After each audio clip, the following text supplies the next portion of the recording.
What's going on, people? This is Shok, and here's the video that you guys have been waiting for. I'm sorry it's a little overdue, but I think it's cool to do it a week before because there has been a couple new announcements and things like that, and a couple of leaks and rumors. So I've been able to gather more information and create more solidified expectations of what I expect when it comes to E3. You know what I mean?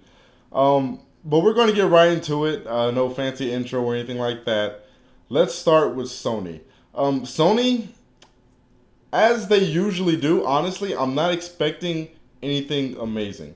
I'm not expecting any, just blow me out, just blew me out of this world type of announcement, right? But that's not to say that I think that their conference will be bad or boring. I think what they are going to show there is going to be really good. It's just that all the things they're going to show are things that were previously announced already. You see what I mean? Or things that we already knew were on their way.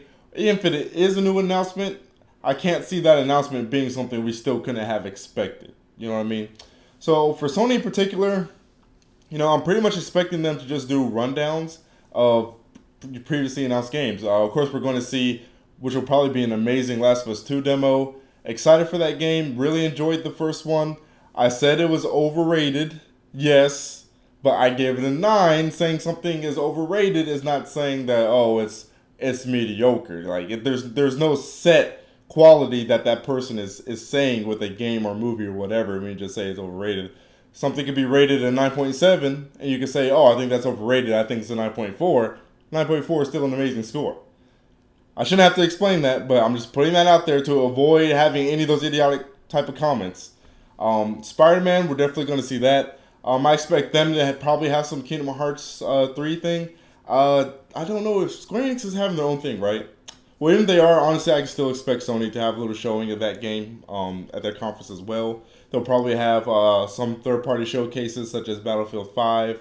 I think Microsoft will get the COD. Sony's going to probably do like a Battlefield 5 reveal. And probably the most, not reveal, but, well, yeah, I guess it is a reveal because that reveal definitely was not gameplay. The most interesting thing, though, that they probably will show is Death Stranding. Now, my hope and my prayer for this game, I like Kojima. You guys know I love Zone of the Enders, which is a Kojima game.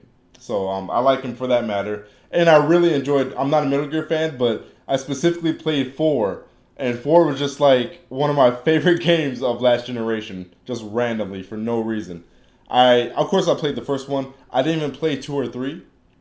I just skipped to 4, and I was like, "Holy crap! This is incredible." That's one of my favorite games, whatever. But I like Kojima, but I'm a little concerned with Death Stranding because I think, and I know you guys are gonna roll your eyes like, "Oh, typical Nintendo fan," but I just think he's focusing too much on the cinematic narrative side of things.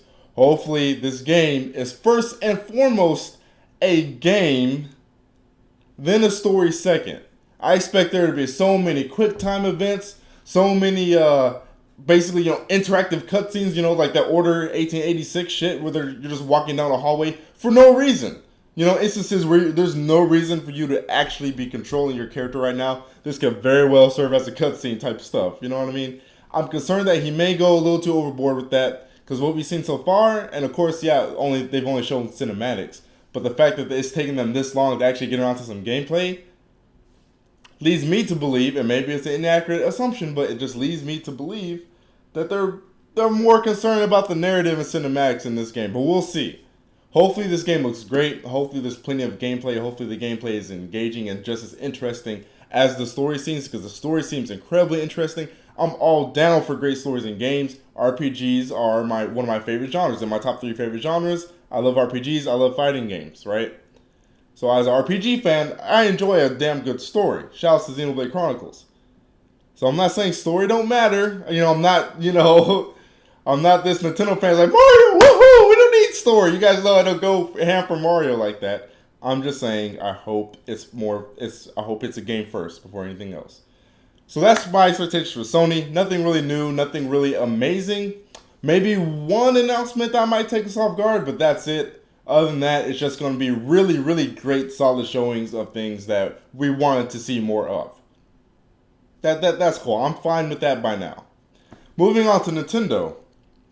Nintendo, a little bit kind of like the Sony boat, but I do expect there to be maybe 2 or 3 Curveballs, 2 or 3 things they announced that are kind of big that we didn't really expect.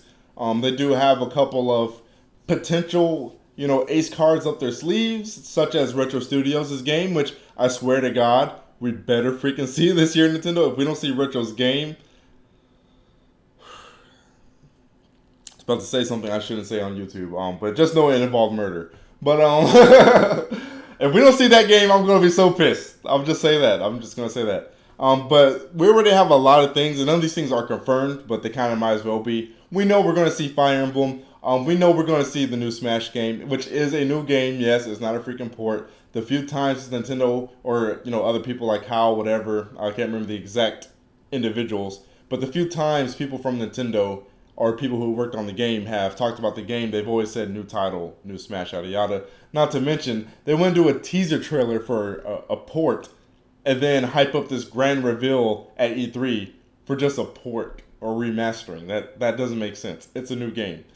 Smash, I'm going to be really interested in seeing because you guys know I'm a Smash guy, but Smash 4 just it wasn't very good. And I had very high hopes for that game. I had really good first impressions, but then when the full game came out, I don't know what happened, man. I don't know.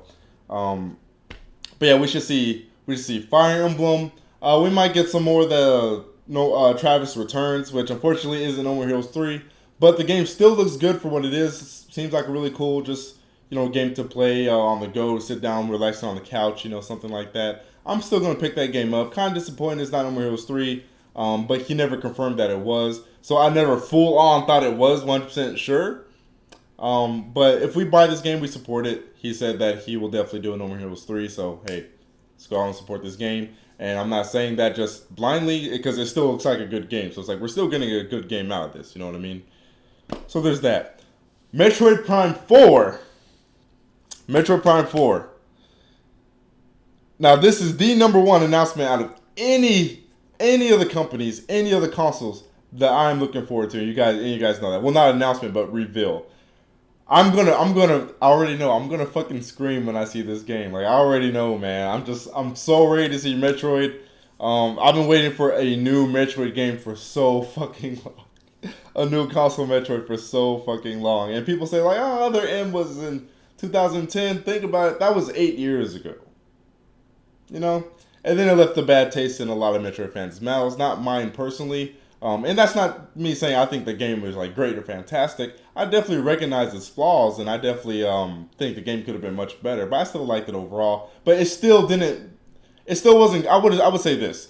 Other M wasn't good enough for me to the point where I'm like, okay, I'm good without a Metroid for a while. You see what I'm saying? It had enough weaknesses and flaws where it's like, I still kind of need my Metroid fix after maybe like 2 or 3 years. You see what I'm saying? But man, I'm looking forward to that game. I know it's going to look phenomenal. I know it's going to play phenomenal. God, I love Metroid. You guys know how I feel about Metroid. I love Metroid. I'm going to geek the hell out when I see this game. Like, I'm just looking forward to it. I'm not expecting Pokemon for the Switch. Not expecting that at all. Maybe we'll see some type of concept trailer, something like CG, but that doesn't really seem like something Nintendo would do. That's not something they typically do outside of like Smash, and especially for Pokemon. I just couldn't see them doing that for that series specifically. I think at most what we'll probably get is another developer update, kind of like what the developer did last E3 when it's like, stay tuned for more Pokemon news. I can confirm that there's going to be a Pokemon game on Switch. I think we either get something like that, or like I said, maybe a concept trailer. If it's doing something cool and unique, and they kind of give a teaser of the new gimmick or concept of the game, this new central mechanic or something like that, maybe. But as far as like straight gameplay, we have this full-blown gameplay trailer. I'm not expecting that. I think that's something they're going to save for next year for sure. Is there anything else I am missing here? Talked about Fire Emblem. Bayonetta 3, of course. How could I forget that? There's definitely going to be a Bayonetta 3 gameplay trailer. Game is probably going to look pretty fucking good. There's this rumor that came out saying that the budget is lower than 2 and 3. I mean, than 1 and 2. But the game is more concise and the levels are, more confined and more focused and shorter. That doesn't necessarily mean a shorter game. That just means the chapters are shorter and the levels aren't so big and grandiose as the previous games, which I'm totally fine with. At the end of the day, in a Bayonetta game, all I want to do is just beat the fuck up out of shit. Like, just beat shit the fuck up is all I want to do in a Bayonetta game. So as long as they enable me to do that and it controls as well as the first two games I've controlled and played, hey, I'm good to go. Outside that, what do I think any possible new announcements could be? I think we're going to get one curveball first party title. Something along the lines of that Star Fox Racing rumor. I'm not saying that rumor specifically. I'm just saying something as weird as that. I could definitely see Nintendo pulling out something like that. Like I said, I definitely expect to see Retro's game. And then there'll probably be like one really big exclusive title from a third-party developer that Nintendo has a partnership with or something like that. And honestly, I think those things would make a pretty good E3 presentation for Nintendo.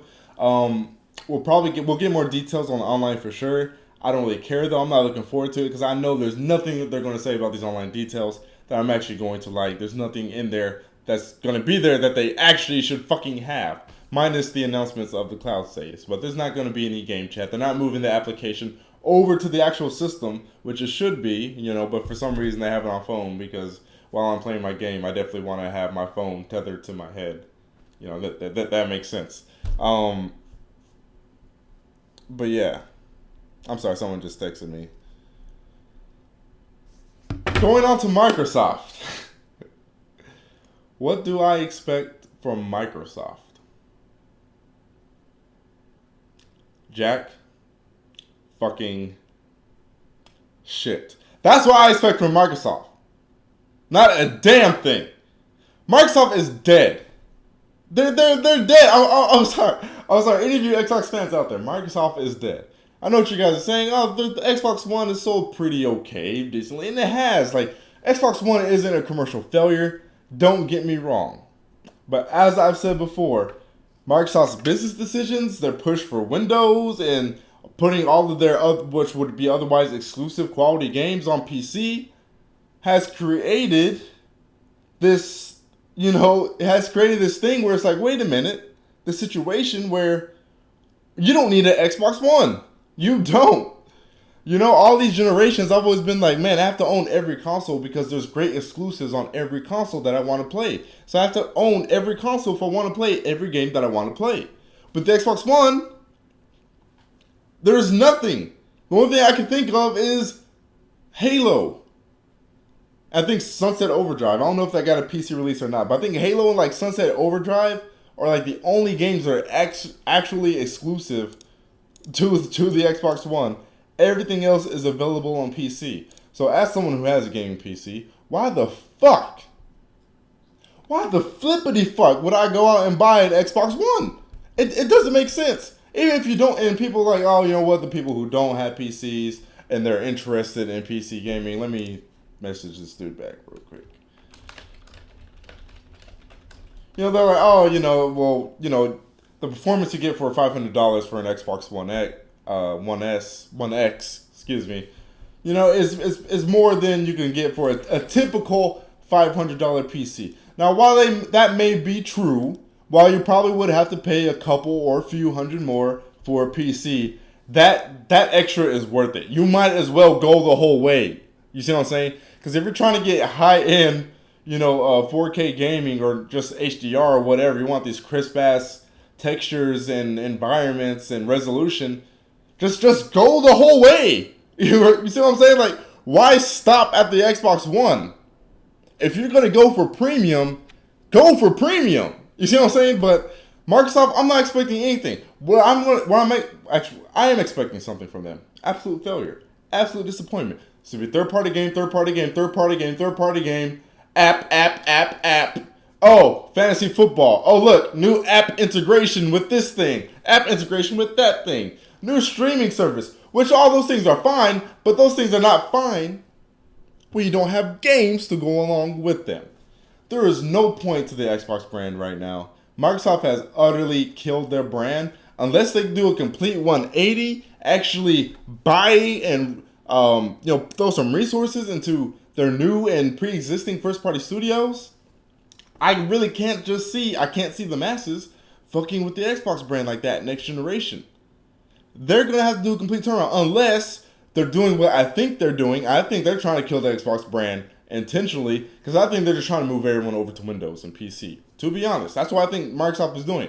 Because if you don't know, they've lost money on the Xbox brand as a whole. So I think they're just trying to slowly, quietly, respectfully just kind of kill it off and then just move everyone over to Windows and you can get all your Microsoft games over there. I think is what they're trying to do, and and that would make Microsoft more of a competitor with a lot of the developers on PC, such as Valve and EA, Ubisoft, so on and so forth, with their respective apps and all that stuff. You guys know how it is.